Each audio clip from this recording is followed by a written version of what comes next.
Hi, welcome back to That's Entertainment, the weekly entertainment show where we look at all the interesting news from last week, this week. Just to update everyone on what's happening in the Ukraine with our team, we've got team members going out to Warsaw, we've got team members going out to the Czech Republic, and hopefully one of our team members who's still in Kiev, we will be looking to try and extract at some point around the middle of March. There's a few things that are holding her back there.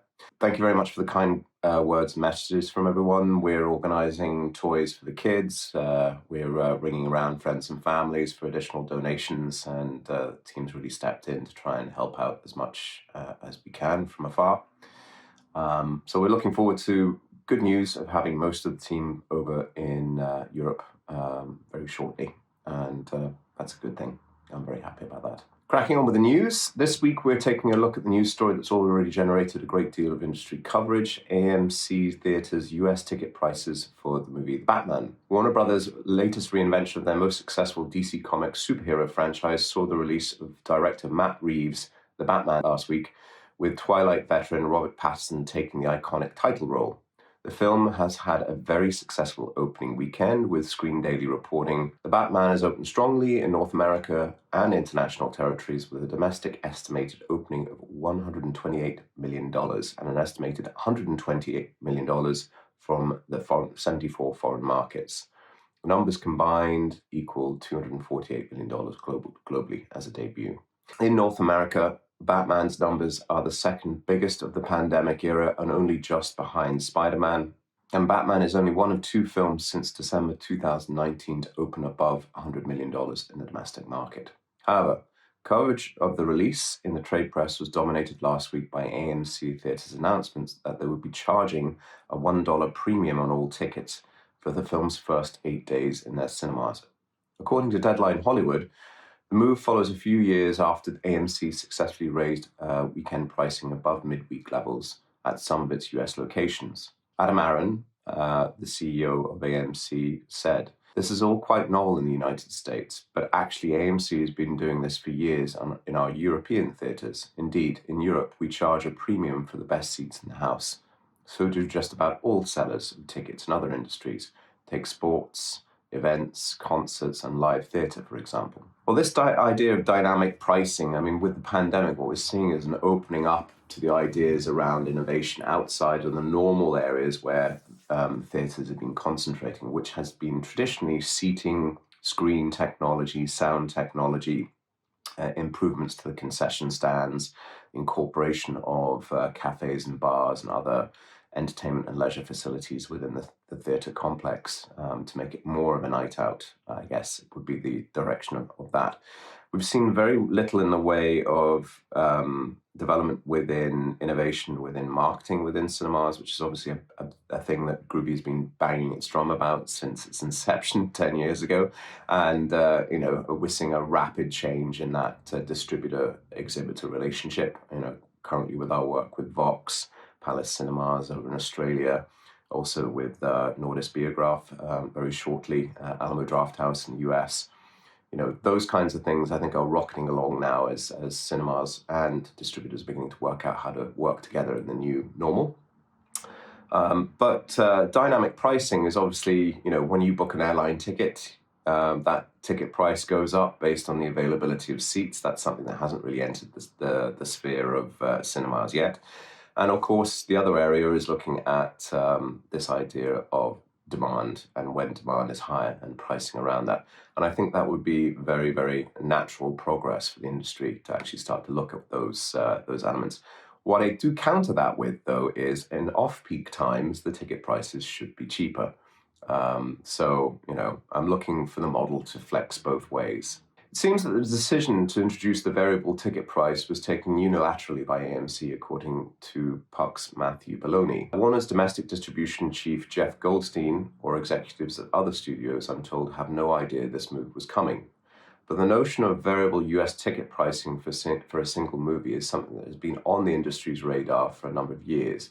And it was a variety that picked up on some of the salient comments that Steven Spielberg made 9 years ago, back in 2013. This is where he said, "There's going to be eventually a day and date with movies, and eventually there's going to be a price variant. you're going to have to pay $25 to see the next Iron Man, and you're probably only going to have to pay $7 to see the next Lincoln. Well, this is another interesting aspect of price variability. The demand for the content, obviously, big blockbusters commanding more tentpole style pricing, more independent movies, mid-tier movies maybe moving to a cheaper bracket.